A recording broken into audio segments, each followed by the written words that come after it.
Bismillahirrahmanirrahim. Assalamualaikum warahmatullahi wabarakatuh. Innal hamdalillah nahmaduhu wa nasta'inuhu wa nastaghfiruh wa na'udzu billahi min shururi anfusina wa min sayyiati a'malina. Man yahdihillahu fala mudilla lahu wa man yudlilhu fala hadiyalah. Asyhadu an la ilaha illallah wa asyhadu anna Muhammadan abduhu wa rasuluh la nabiyya wa la rasula ba'dah. Rabbi shrah li sadri wa yassir li amri wahlul 'uqdatam min lisani yafqahu qawli. Allahumma la sahla illa ma ja'altahu sahla wa anta taj'al hazna idza syi'ta sahla. Allahumma inna nas'aluka 'ilman nafi'an wa rizqan thayyiban wa amalan mutaqabbalan. Bapak Ibu jamaah Masjid Ali Zubaidah. Namanya pun Masjid Ali Zubaidah nopo Masjid Islamic Center. Biasanya pun disebut Pak Masjid Islamic Center. Bapak Ibu jamaah Masjid Islamic Center Siwal ingkang dirahmati oleh Allah. Pertama-tama marilah kita panjatkan puji dan syukur kita kepada Allah Subhanahu wa taala yang telah melimpahkan rahmat serta karunia-Nya sehingga kita dapat berkumpul duduk dalam majelis kita pada malam hari ini dalam keadaan sehat walafiat. Walaupun di luar sana hujannya sangat awet nih Bapak Ibu, dari jam pinten dek saking pagi niku sampun mendung sampai malam tesih mendung. Masya Allah, masih diberikan kesempatan oleh Allah Subhanahu wa taala untuk hadir di majelis malam ini. Kemudian selawat serta salam semoga selalu tercurah kepada baginda kita, Nabi kita, suri tauladan kita, Nabi Muhammad Sallallahu Alaihi Wasallam, serta para keluarganya, para sahabatnya, para tabiin dan tabiut tabiin, serta orang-orang yang senantiasa berpegang pada sunnah beliau hingga hari kiamat kelak. Bapak Ibu jamaah Masjid Islamic Center rahimani wa rahimakumullah. Pertama-tama saya akan memperkenalkan diri saya dulu Bapak Ibu. Nama saya itu Muhammad Faiz Al-Qadri. Saya di sini menggantikan beliau ini pun Ustadz Surawijoyo saking Waru. Dan saya adalah putra dari Ustadz Surawijoyo itu. Putra pertama, Barepipun. Nah, kemudian alhamdulillah saya diberi kesempatan oleh Allah Subhanahu wa taala untuk menimba ilmu atau kuliah di negeri Yaman. Kalau Bapak atau Ibu pernah pindah teng Makkah atau Arab Saudi nindak umroh utawi haji. Nah, negeri Yaman itu letaknya ada di sebelah selatan kidulipun Arab Saudi. Nah, jadi kalau orang yang tinggal di negeri Yaman itu kalau mau pindah umroh utawi haji niku bisa ditempuh dengan jalur darat. Bisa menuju Makkah atau Madinah menggunakan bis atau mobil gitu. Kalau dari Indonesia ini kan harus pakai pesawat atau pakai kapal kalau mau yang lebih jauh gitu.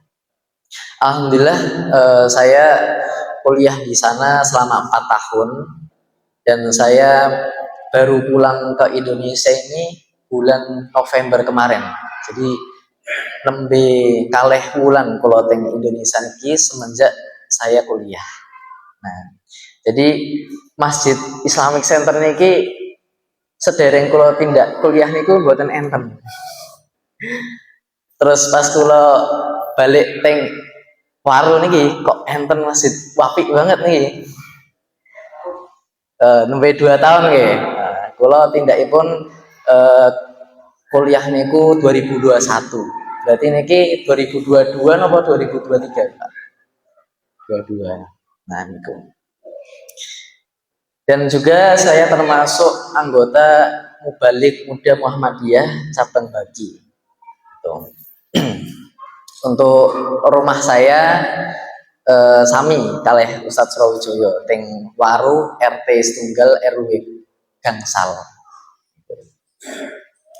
Mungkin itu saja perkenalan singkat saking saya.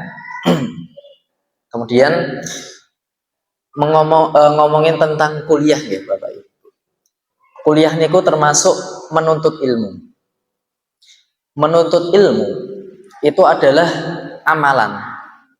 Dalam agama Islam itu termasuk ibadah yang pahalanya itu sangat luar biasa. Menuntut ilmu, mencari ilmu, belajar, itu termasuk ibadah yang pahalanya sangat luar biasa.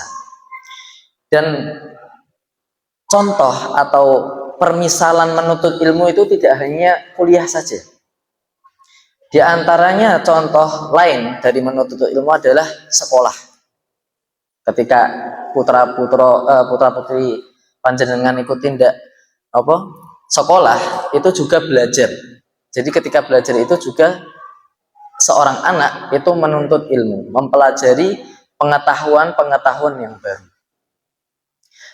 Di antaranya juga salah satu contoh menuntut ilmu itu adalah ketika kita mengikuti kajian seperti ini.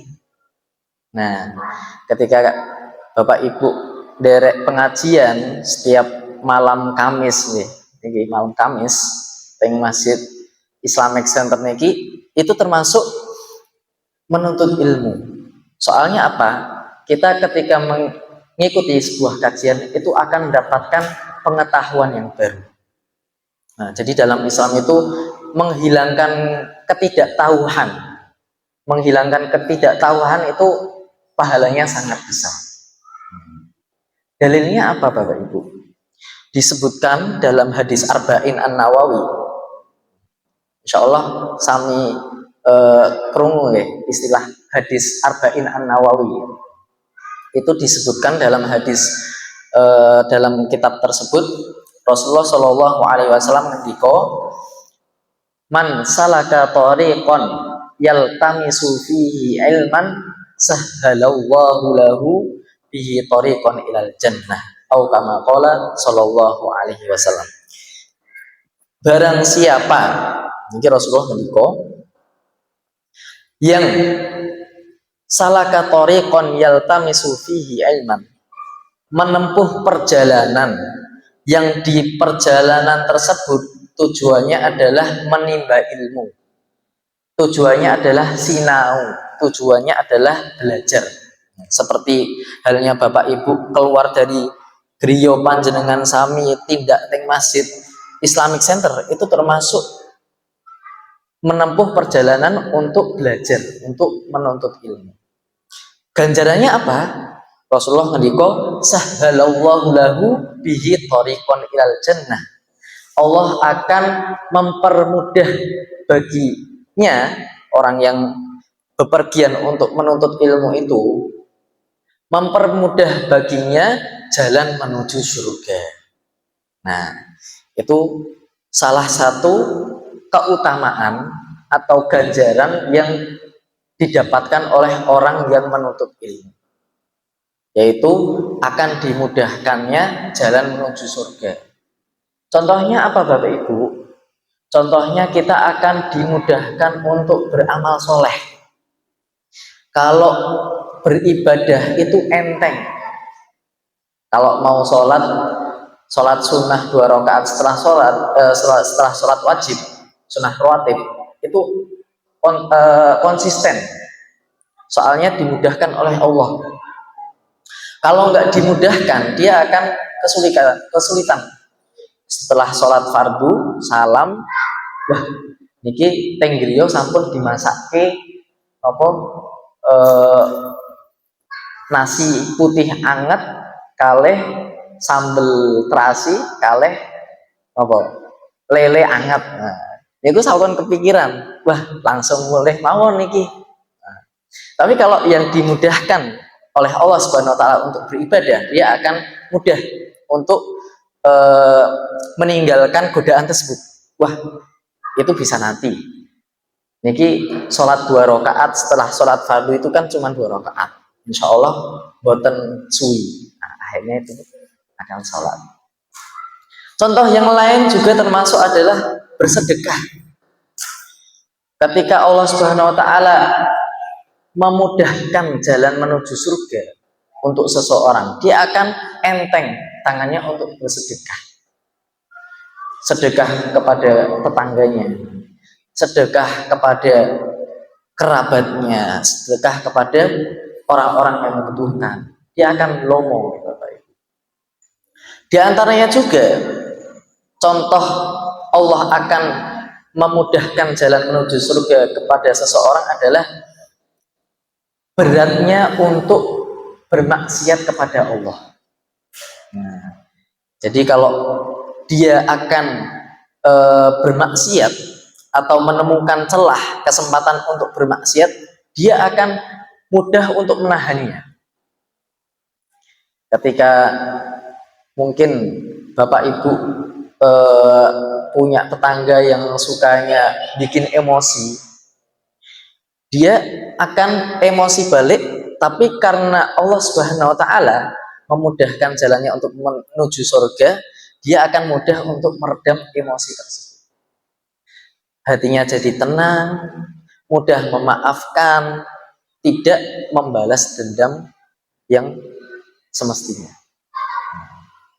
Itu adalah contoh Allah Subhanahu wa taala memudahkan jalan menuju surga.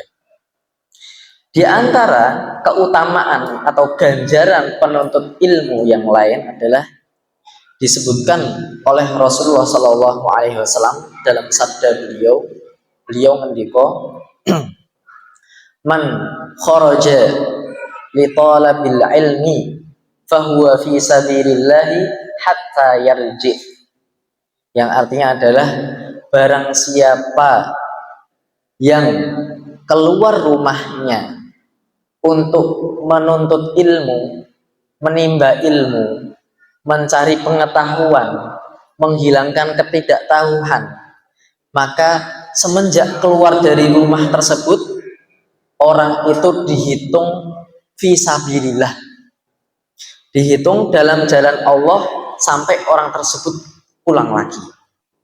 Nah, yang dimaksud di jalan Allah di sini adalah sedang berjuang di jalan Allah. Jadi seperti Bapak Ibu saat ini keluar dari rumah untuk mengikuti kajian, menuntut ilmu, itu termasuk di jalan Allah. Jika qadarullah seseorang yang menuntut ilmu itu di perjalanannya ketika berangkat atau di perjalanannya ketika pulang mendapatkan musibah, maka itu termasuk mendapat musibah atau mendapat cobaan di jalan Allah. Dari awal mula melangkahkan kaki keluar rumah, mungkin tadi kita melangkahkan kaki keluar rumah sekitar jam 6 ya Bapak Ibu. Itu melangkahkan kaki keluar rumah karena akan berkumandangnya azan, dan kita niat untuk mengikuti kajian di Masjid Islamic Center ini, untuk menuntut ilmu di Masjid Islamic Center ini, itu dihitung dari jam 6 itu kita fisabilillah di jalan Allah sampai nanti hatta yarji, sampai kita nanti pulang lagi ke rumah. Nah, mungkin nanti pulang ke rumah setelah isya, mungkin sekitar jam setengah 8 gitu Bapak Ibu, atau jam 8 kurang seperempat. Ketika kita sudah pulang ke rumah, berarti dari jam 6 sampai jam 8 kurang seperempat itu dihitung kita di jalan Allah fisabilillah. Jadi bukan hanya ketika kita di masjid ketika kajian ini saja, akan tapi dihitungnya itu dari keluar rumah sampai pulang ke rumah. Nah, itu termasuk keutamaan yang sangat besar. Bahkan mungkin nanti setelah Isya Bapak Ibu nggak langsung pulang rumah, mungkin duduk-duduk dulu di masjid ini, itu masih dihitung dalam keadaan ini tadi, fisabilillah, sampai pulang ke rumah. Itu keutamaan menuntut ilmu yang kedua. Nah, kemudian disebutkan dalam surat Al-Kahfi, Allah Subhanahu wa taala berfirman di surat Al-Kahfi niku Bapak Ibu, ada cerita dari Nabi Musa. Jadi Nabi Musa dulu itu Bapak Ibu juga menuntut ilmu, dan itu cerita beliau Nabi Musa itu menuntut ilmu diabadikan dalam Al-Quran. Nah, Al-Kahfi niku biasanya pun diwaos teng malam Jumat utawi hari Jumat. Nah, itu sunnah untuk dibaca. Supaya apa? Supaya terlindung dari fitnah Dajjal. Disebutkan dalam surat Al-Kahfi, Allah Subhanahu wa taala berfirman, A'udzubillahi minasyaitonir rajim, wa idz qala Musa li fatahu la abrahu hatta ablugha majma'al bahraini aw amdiya huquba. Nabi Musa niku berkata kepada muridnya, wahai muridku, aku tidak akan pulang ke rumah la abrahu hatta ablugha majma'al bahraini aw amdiya huquba. Aku nggak akan pulang ke rumah sampai melewati dua laut, ablugha bainal majma'al bahrain, sampai melewati dua lautan. Bapak Ibu, kalau disebutkan kata-kata dua lautan niku tebih nopo cerak? Dua lautan. Kalau 2 RT cerak ya, 2 RT. Niki dua lautan. Jadi Nabi Musa itu akan menempuh dua lautan untuk menuntut ilmu. Nah, jadi dalam cerita ini Nabi Musa itu sedang mencari seseorang yang namanya Khidir. Namanya Nabi Khidir. Nah, dan itu belum ada Google Maps seperti sekarang Bapak Ibu. Kalau sekarang sudah ada Google Maps, ada HP ini, Sherlock mawon sudah gampang menemukannya. Tapi zaman dahulu harus mencari secara manual, jalan sendiri, nanya sini, atau boten sing namini pun Nabi Khidir. Oh boten, jalan lagi ke desa selanjutnya, tanya lagi. Itu Nabi Musa sampai berkata pada muridnya, aku tidak akan pulang sampai melewati dua lautan. Jadi apa namanya, himmah atau tekadnya Nabi Musa itu sangat kuat untuk menuntut ilmu. Sampai beliau itu mau menempuh perjalanan sejauh dua lautan itu. Nah, kita dari rumah ke Masjid Islamic Center ini kira meter ya. Insya Allah dekat ya. Kemudian dilanjutkan ceritanya, falamma balagha majma'a bainihima nasiya hutahuma fattakhadha sabilahu fil bahri saraba. Setelah Nabi Musa ini sampai ke dua lautan itu, bekalnya itu ketinggalan. Nah, jadi dalam menuntut ilmu, mungkin kalau Bapak Ibu gadah putra atau putri yang sekolahnya di pondok pesantren, kalau teng warung niki enten pondok Mahat Ali An-Nur niku, biasanya dan normalnya menuntut ilmu itu dalam keadaan prihatin, tidak bermewah-mewahan. Kalau seorang menuntut ilmu kan biasanya merantau ya Bapak Ibu. Kalau orang kuliah itu biasanya merantau, entah itu kuliahnya di Jogja, di Semarang, di mana, Jakarta. Dan biasanya orang yang merantau itu hidupnya prihatin,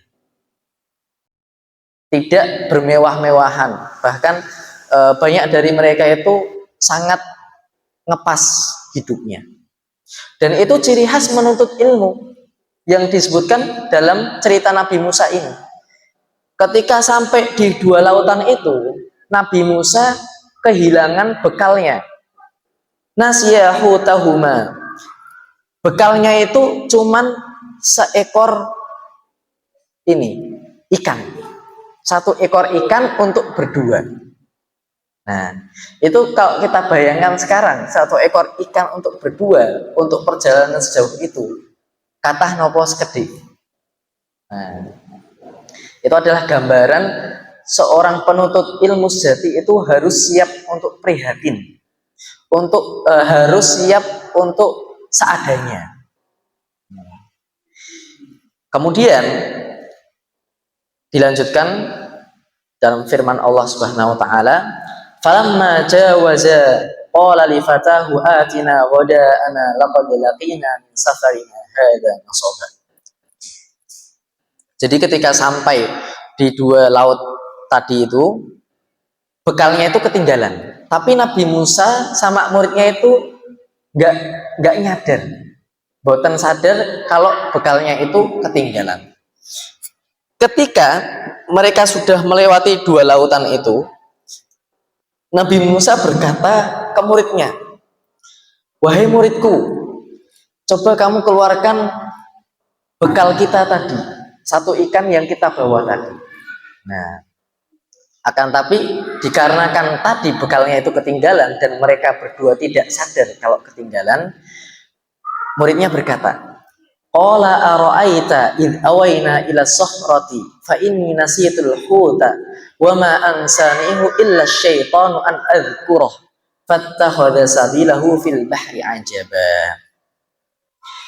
Muridnya berkata, "Wahai Nabi Musa, ingat enggak tadi ketika kita sampai di dua laut, sebelum melewati dua laut tadi, itu saya kesupen, saya lupa, ketinggalan, bekal kita itu ketinggalan, dan tidak ada yang melupakan membuat saya lupa kecuali syaitan." Beliau berkata, "Wa ma ansanihu illa syaitanu an adhkurah." Tidak ada yang membuat saya lupa kecuali syaitan. Jadi yang membuat lupa itu setan. Dan di sini juga menjadi dalil bagi kita nih Bapak Ibu. Kalau ketika menuntut ilmu itu setan boten senang. Makanya setan itu selalu menggoda seorang manusia, seorang muslim kalau menuntut ilmu dengan apapun caranya. Mungkin digoda dengan ini cuaca. Ini cuacanya lagi hujan, mosok tindak ting masjid, mosok dari pengajian adem, mending teng griya kemulan anget, ngemil kaleh anak-anak. Itu setan itu membuat godaan seperti itu. Dalam di sini tuh setan menggoda murid Nabi Musa itu supaya lupa membawa bekalnya tadi. Kemudian dilanjutkan, wattakhadha sabilahu fil bahri ajaba. Dikarenakan tekad Nabi Musa sangat kuat, itu tidak kembali lagi, akan tapi melanjutkan perjalanannya. Kemudian bilang, qala dzalika ma kunna nabghi fartadda ala atharihi ma qasasa. Fawajada 'abdan min 'ibadina atainahu rahmatan min 'indina wa 'allamnahu min ladunna 'ilma. Setelah melanjutkan perjalanan Nabi Musa bersama muridnya tadi, setelah melewati dua lautan dengan drama ketinggalan bekalnya tadi, akhirnya Nabi Musa bertemu dengan orang-orang yang dicarinya tersebut. Namanya Nabi Khidir. Disebutkan di sini, ibadina atainahu rahmah. Seorang hamba yang Allah beri rahmat. Min ibadina wa 'allamnahu min ladunna ilma. Dan diberikan ilmu dari Allah Subhanahu wa taala. Jadi Nabi Khidir itu mempunyai ilmu, diberikan Allah Subhanahu wa taala wahyu yang tidak diberikan oleh Nabi Musa. Dan di sini juga termasuk tata cara untuk menuntut ilmu, Bapak Ibu. Mungkin Bapak Ibu baru ada yang baru sekali ini dengar nama Nabi Khidir. Napa sampun dangu? Tapi Nabi Musa sama Nabi Khidir niku terkenal Nabi Musa napa Nabi Khidir, Bapak Ibu? Nabi Musa. Dikarenakan Nabi Musa itu bukan hanya nabi, akan tapi nabi dan rasul. Akan tapi Nabi Khidir itu seorang nabi saja dan bukan rasul. Kalau dilihat dari situ, derajatnya lebih tinggi Nabi Musa maupun Nabi Khidir. Nabi Musa. Dan dikarenakan rendah hatinya Nabi Musa, ini juga termasuk cara untuk menuntut ilmu. Menuntut ilmu itu harus rendah hati. Walaupun yang diminta untuk mengajari Nabi Musa ini cuma seorang nabi. Kalau dibandingkan derajatnya Nabi Musa itu masih lebih tinggi Nabi Musa, akan tapi Nabi Musa rendah hati meminta untuk Nabi Khidir ini untuk mengajarinya ilmu yang Allah Subhanahu wa taala berikan kepada Nabi Khidir yang tidak diberikan kepada Nabi Musa. Dan itu juga berlaku pada kita semua, Bapak Ibu. Ketika kita menuntut ilmu, itu kita harus mendengarkan apa yang disampaikan oleh pemateri. Kita tidak harus melihat pemateri tersebut. Bisa jadi pematerinya mungkin masih SMA, mungkin masih SMP. Akan tapi kalau yang disampaikan itu ilmunya bermanfaat bagi kita, itu kita harus menghargainya, harus rendah hati. Jangan dilihat orang yang menyampaikan, tapi lihatlah apa yang disampaikan. Itu ada sebuah kata mutiara, ungzur man qala, ungzur ma qala, wala tanzur man qala. Lihatlah apa yang disampaikan dan jangan lihat siapa yang menyampaikan.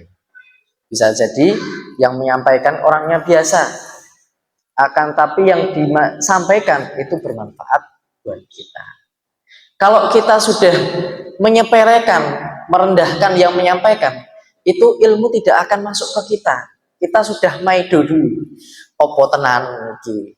Tenane. Niki opo bener yang disampaikan? Tidak akan masuk ilmu tersebut kepada kita. Makanya di sini diajarkan oleh Nabi Musa alaihissalam untuk bersifat rendah hati supaya ilmu itu sampai kepada kita, pengetahuan itu masuk ke dalam diri kita. Kalau dimisalkan ya Bapak Ibu, ilmu itu bagaikan air yang mengalir dari tempat yang tinggi ke tempat yang rendah. Dan ilmu itu tidak akan mengalir ke tempat yang lebih tinggi kecuali disemprot. Tapi kalau sejatinya air itu akan mengalir ke tempat yang lebih rendah. Dari yang atas mengalir ke orang yang rendah hati dan tidak akan mengalir ke tempat yang tinggi. Orang yang sombong itu tidak akan mendapatkan ilmu. Itu yang diajarkan oleh Nabi Musa alaihissalam.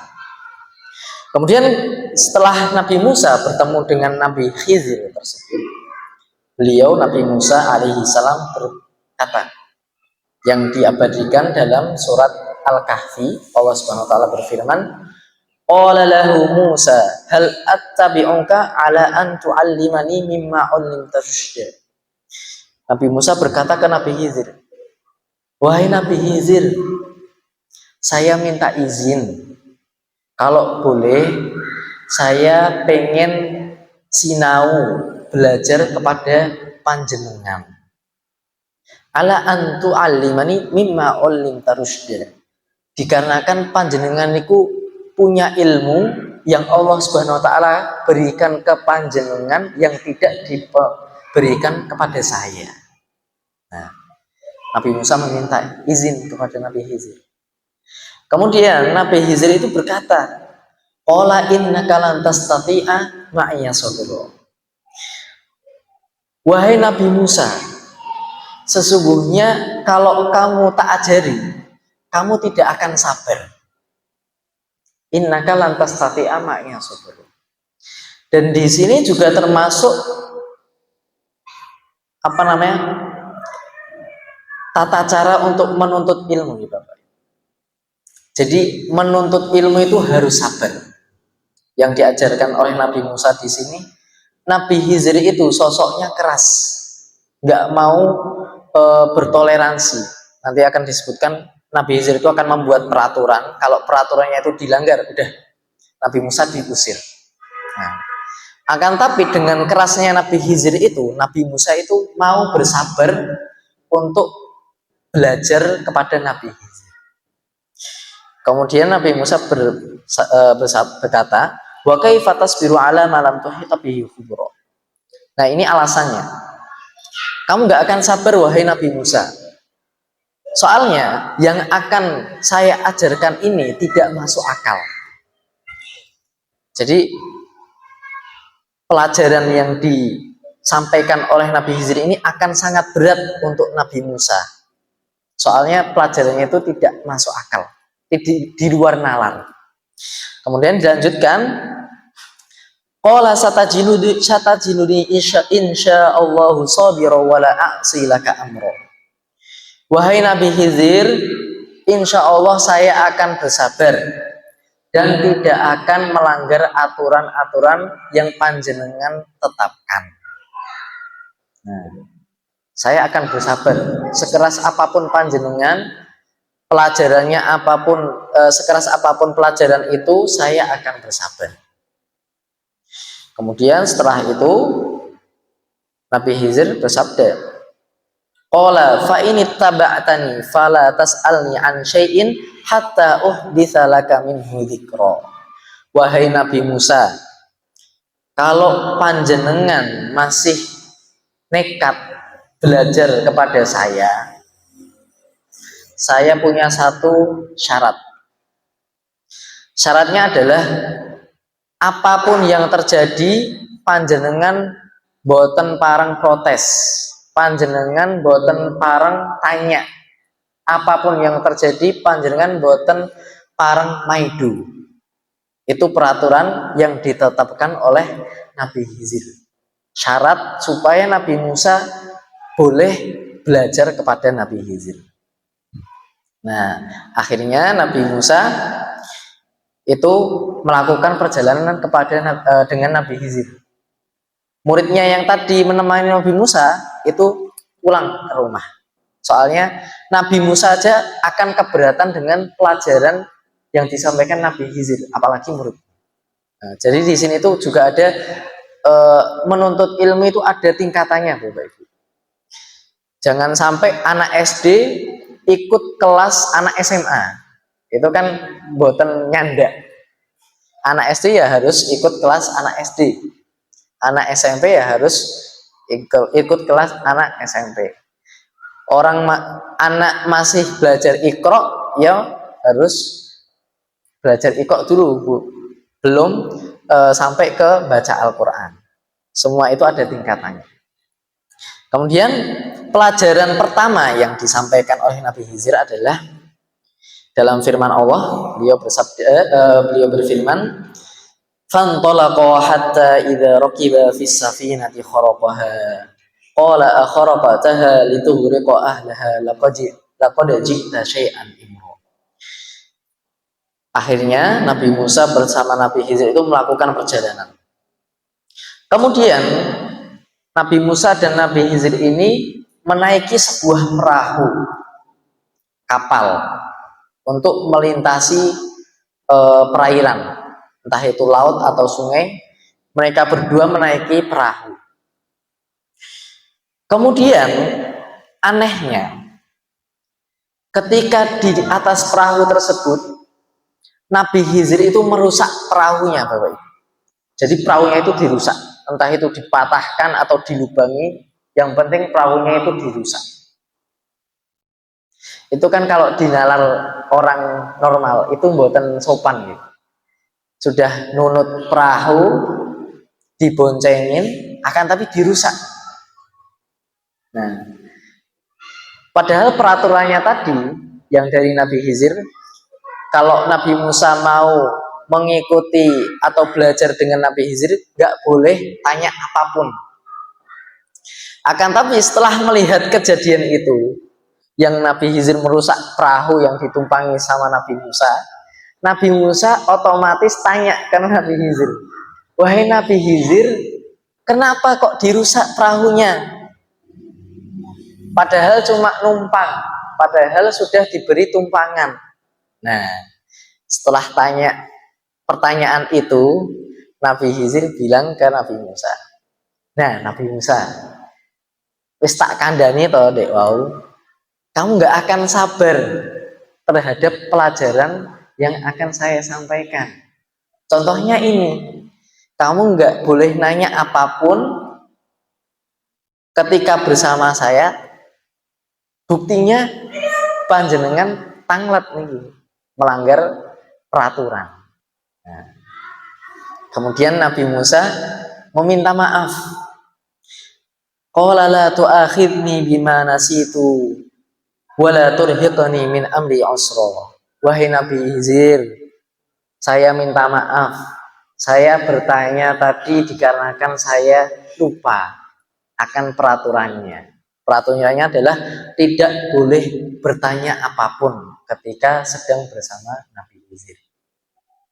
Tapi ya kalau kita sendiri ya Bapak Ibu, dalam posisi Nabi Musa itu pasti juga heran, gumun. Niki sampun diberi tumpangan kok malah dirusak. Ini kan buatan normal. Tapi itu termasuk pelajaran yang diajarkan Nabi Khidir. Kemudian lanjut perjalanan lagi. Nabi Musa sampun melanggar satu pelanggaran. Setelah berjalan beberapa lama, Nabi Musa dan Nabi Khidir ini bertemu dengan anak kecil. Falaqiya gulaman faqatalah. Setelah ketemu anak kecil, Nabi Khidir itu mohon maaf membunuh anak kecil tersebut. Dipateni. Setelah melihat hal tersebut, Nabi Musa otomatis menegurnya. Wahai Nabi Khidir, ini anak kecil, kenapa kok panjenengan bunuh? Apa salahnya? Kok bisa panjenengan bunuh anak kecil yang belum ada dosa? Nah, setelah bertanya itu Nabi Khidir memperingatkan Nabi Musa lagi. Nah, Nabi Musa, saya bilang apa tadi? Engkau tidak akan sabar mengikuti pembelajaran dari saya. Ini panjenengan sudah melanggar 2 kali. Nah, kemudian sama Nabi Khidir diberitahu kalau panjenengan melanggar 1 kali lagi, panjenengan akan diusir, harus pulang, tidak boleh melanjutkan pembelajaran atau perjalanan bersama Nabi Khidir lagi. Kemudian dilanjutkan perjalanan. Setelah itu Nabi Musa sama Nabi Khidir kelaparan, bekalnya habis. Kemudian lewat di perkampungan meminta kepada penduduk tersebut sepotong roti atau segenggam gandum. Akan tapi qadarullah, penduduk desa tersebut tidak ada yang memberi roti ataupun makanan kepada mereka berdua. Setelah itu mereka tetap jalan. Di ujung desa, Nabi Khidir itu melihat ada sebuah bangunan rumah kecil yang mau roboh. Kemudian Nabi Khidir memperbaiki rumah tersebut. Setelah memperbaiki rumah tersebut, Nabi Musa berkata, wahai Nabi Khidir, tadi kan kita kehabisan bekal. Kemudian kita lewat ke perkampungan ini, tidak ada satupun yang mau memberikan kita makanan. Kok panjenengan niki kan sudah memperbaiki satu rumah, mbok panjenengan minta imbalan supaya kita bisa makan. Nah, itu setelah Nabi Musa berbicara bilang tersebut, berkata tersebut, Nabi Khidir memperingatkan, wahai Nabi Musa, ini sudah kali ketiganya panjenengan melanggar peraturan yang saya tetapkan. Maka cukup sampai di sini, panjenengan belajar dengan saya. Nah, itu 3 kejadian yang sangat tidak masuk akal yang dialami Nabi Musa ketika bersama Nabi Khidir. Kemudian sebelum Nabi Musa pulang ke tempat asalnya, Nabi Khidir memberikan tafsir ataupun kebenaran dibalik 3 kejadian yang tidak masuk akal tersebut. Yang pertama, kenapa Nabi Khidir merusak perahu yang ditumpangi dia dan Nabi Musa tadi? Itu dikarenakan firman Allah Subhanahu wa taala di sini disebutkan amma safinatu fakanat masakina ya'maluna fil bahr fa aradtu an a'ibaha wa kana wara'ahum malikun ya'khudhu kulla safinatin ghasban. Kenapa saya rusak kapal tadi, wahai Nabi Musa? Dikarenakan kapal tadi itu milik orang miskin dan kapalnya itu masih bagus. Sementara di ujung laut sana itu ada seorang raja yang zalim, yang kejam. Yang raja tersebut akan mengambil secara paksa semua perahu yang itu perahunya masih bagus. Dan itu yang ngasih tahu itu dari Allah langsung. Makanya ketika menumpangi perahu tersebut, Nabi Khidir merusaknya supaya nanti ketika ketemu raja yang zalim itu tidak diambil perahu. Kejadian yang kedua, adapun anak tadi, wa ammal gulamu fakana abawahu mu'minaini fakhashina ayyurhiqahuma tughyana wa kufra. Kenapa anak kecil tadi saya bunuh, wahai Nabi Musa? Dikarenakan kedua orang tua dari anak kecil tadi itu 2 orang mukmin yang soleh.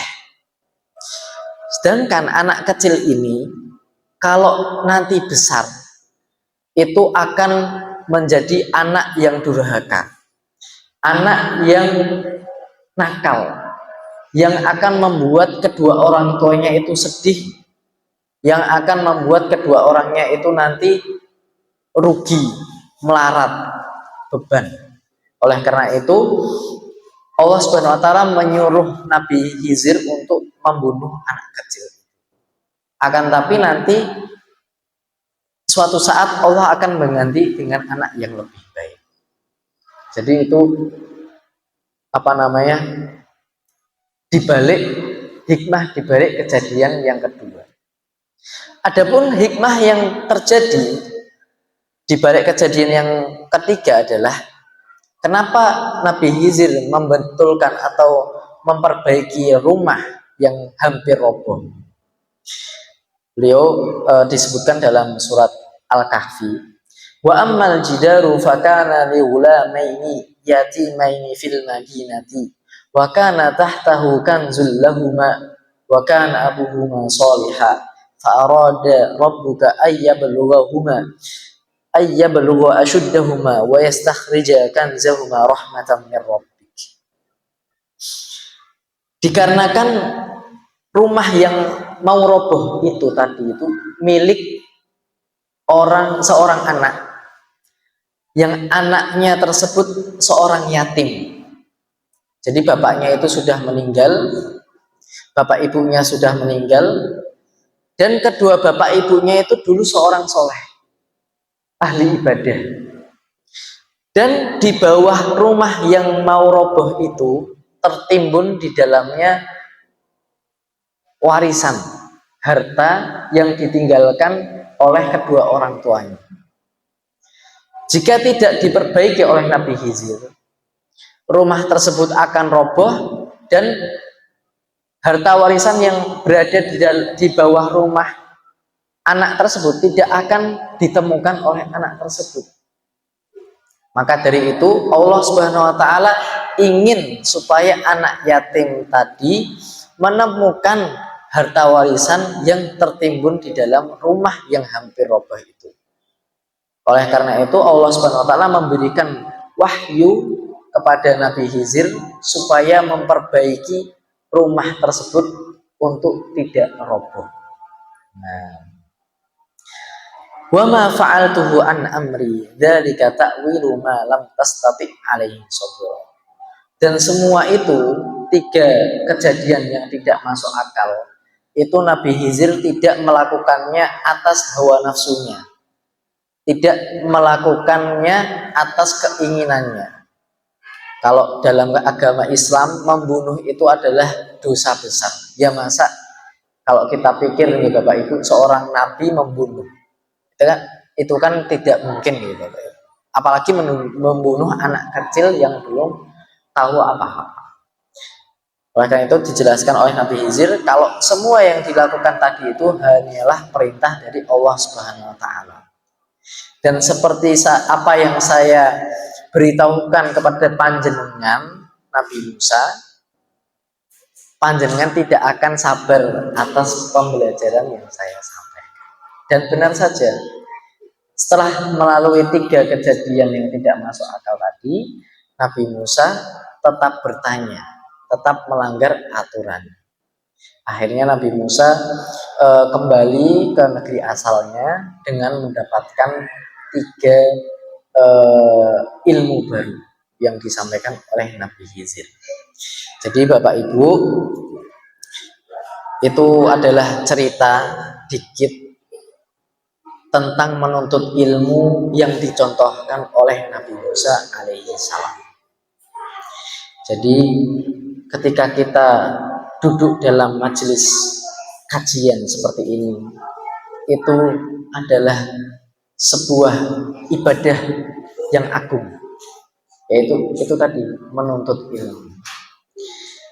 Jadi semoga Allah Subhanahu wa taala memberikan ilmu yang bermanfaat kepada kita. Semoga Allah Subhanahu wa taala menjadikan kita orang-orang yang senantiasa istiqomah, konsisten dalam menuntut ilmu.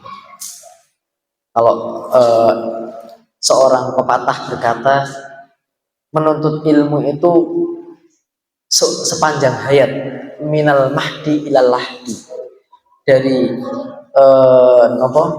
masa kanak-kanak sampai ajal menjemput. Mungkin itu saja yang bisa saya sampaikan. Niki sampun isya ya, sampun. Nah, kita cukupkan sampai di sini dahulu. Bila ada salah kata, saya mohon maaf. Billahi taufiq wal hidayah. Wassalamualaikum warahmatullahi wabarakatuh.